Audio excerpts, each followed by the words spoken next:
नमस्कार, सत्येंद्र.com में आपका स्वागत है। एक नजर अब तक की सुर्खियों पर।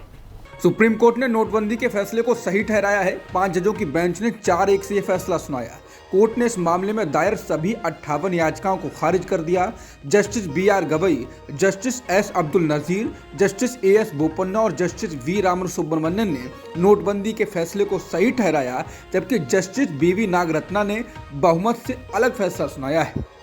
लाइव लॉ के मुताबिक बहुमत वाला फैसला जस्टिस गवई ने सुनाया, जबकि दूसरा फैसला जस्टिस नागरत्ना ने सुनाया।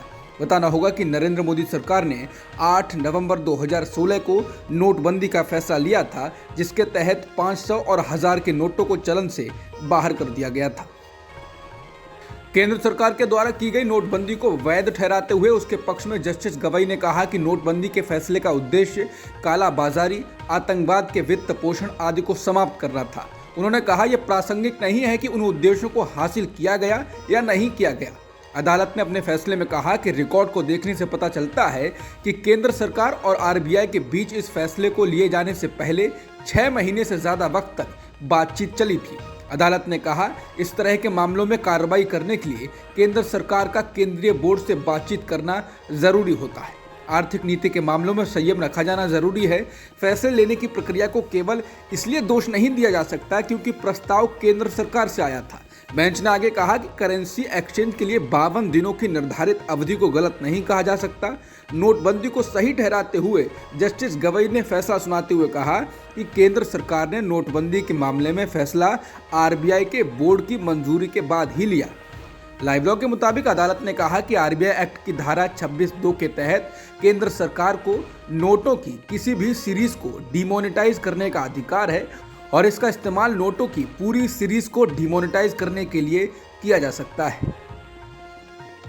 नोटबंदी पर सुनवाई करने वाली संवैधानिक बेंच में शामिल जस्टिस B.V. नागरत्ना ने बहुमत से दिए गए फैसले से असहमति जताई। उन्होंने अलग फैसले में कहा कि नोटबंदी का फैसला कानून के जरिए होना चाहिए था, ना कि अधिसूचना जारी करनी चाहिए थी। उन्होंने नोटबंदी को गलत माना और कहा कि नोटबंदी गैर कानूनी थी।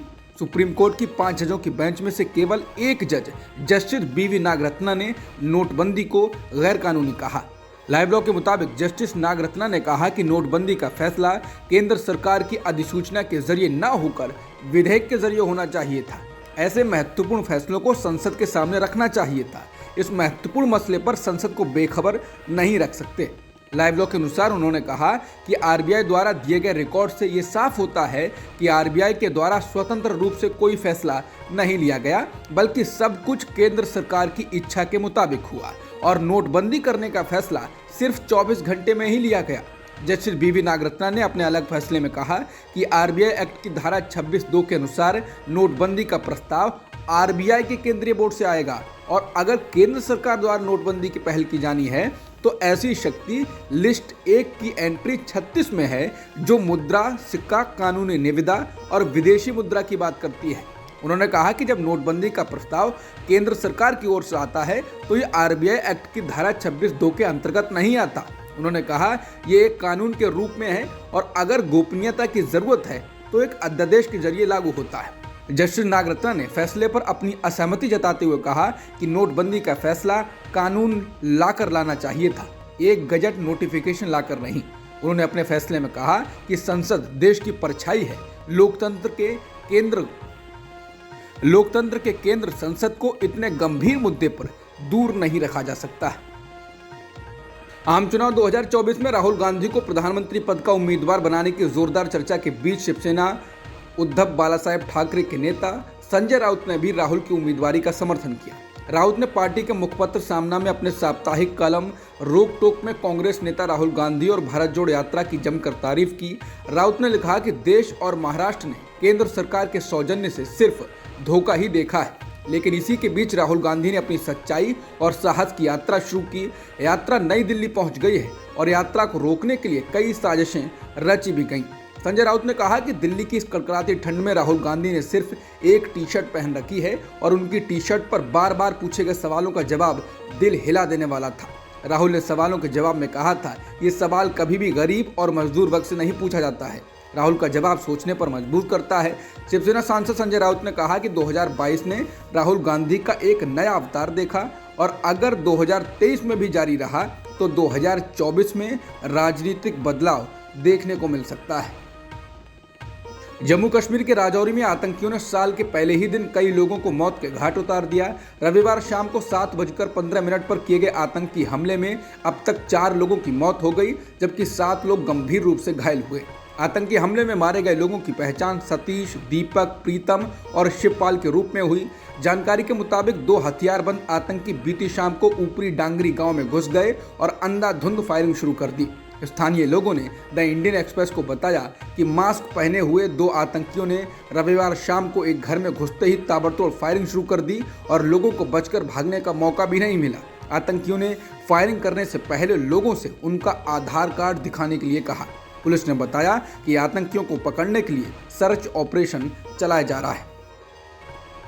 भारतीय हॉकी टीम के पूर्व कप्तान और हरियाणा के खेल मंत्री संदीप सिंह पर महिला कोच ने यौन उत्पीड़न के आरोप लगाए, जिसके बाद हरियाणा के खेल मंत्री संदीप सिंह ने अपना खेल विभाग छोड़ दिया है और ये विभाग मुख्यमंत्री मनोहर लाल खट्टर को सौंप दिया गया। संदीप सिंह के खिलाफ FIR दर्ज हुई है। संदीप सिंह पर महिला कोच ने पीछा करने, अवैध रूप से बंधक बनाने, यौन उत्पीड़न और आपराधिक धमकी देने का आरोप लगाया, जिसके बाद उनके ऊपर FIR दर्ज की गई।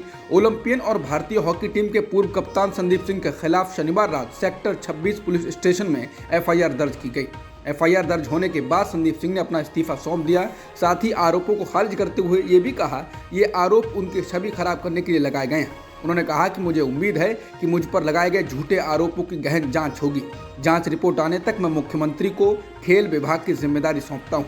संदीप सिंह 2019 में राजनीति में आए थे। उन्होंने हरियाणा विधानसभा चुनाव में पिहोवा से कांग्रेस के मनदीप सिंह को 5000 से अधिक मतों से हराया था। इसके बाद हरियाणा की बीजेपी सरकार ने उनको खेल मंत्री बनाया। नए साल की पहली सुबह ही दिल्ली में एक लड़की के साथ हुए हादसे ने झकझोर दिया। कार लड़की को कई किलोमीटर तक घसीटती रही। लोगों ने इसकी सूचना पुलिस को दी। फिर सड़क पर लाश पड़ी होने की सूचना मिली। दरअसल लड़की स्कूटी से घर लौट रही थी। कार में सवार कुछ लोगों ने टक्कर मार दी। लड़की कार के निचले हिस्से में फंस गई।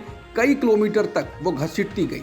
इससे उसकी मौत हो गई। पुलिस ने कहा कि जिस कार से हादसा हुआ वो एक मारुति सुजुकी बलेनो थी और उसमें 5 लोग सवार थे। 5 आरोपियों को गिरफ्तार कर लिया गया है। दिल्ली महिला आयोग की अध्यक्ष स्वाति मालीवाल ने कहा कि कार में सवार लोगों के शराब के नशे में होने की सूचना मिली है और वो पुलिस को समन भेज रही हैं। बाहरी दिल्ली के DCP हरेंद्र सिंह के मुताबिक युवती के शरीर का पिछला हिस्सा और सिर के पीछे का भाग बुरी तरह घिस गया। उन्होंने सोशल मीडिया पर किए जा रहे रेप और मर्डर के दावों को खारिज करते हुए कहा यह सिर्फ एक्सीडेंट का मामला है, पीड़ित के साथ यौन दुर्व्यवहार नहीं हुआ है।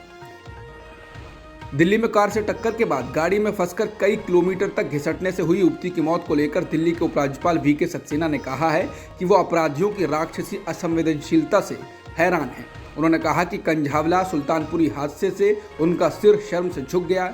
उपराज्यपाल ने पीड़ित के परिवार को हर संभव मदद सुनिश्चित करने को कहा और लोगों से एक अधिक जिम्मेदार और संवेदनशील समाज बनाने की अपील भी की। राजधानी दिल्ली में कार से टक्कर के बाद कई किलोमीटर तक घिसटने से हुई युवती की मौत को लेकर आम आदमी पार्टी ने LG VK सक्सेना और बीजेपी पर हमला बोला।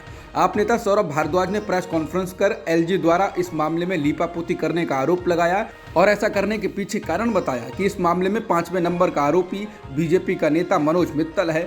सौरभ भारद्वाज ने प्रेस कॉन्फ्रेंस के दौरान सुल्तानपुरी पुलिस थाने की एक तस्वीर दिखाई जिसमें बीजेपी नेता का एक पोस्टर है। उन्होंने कहा कि सुल्तानपुरी के पुलिस थाने में मनोज मित्तल बंद है।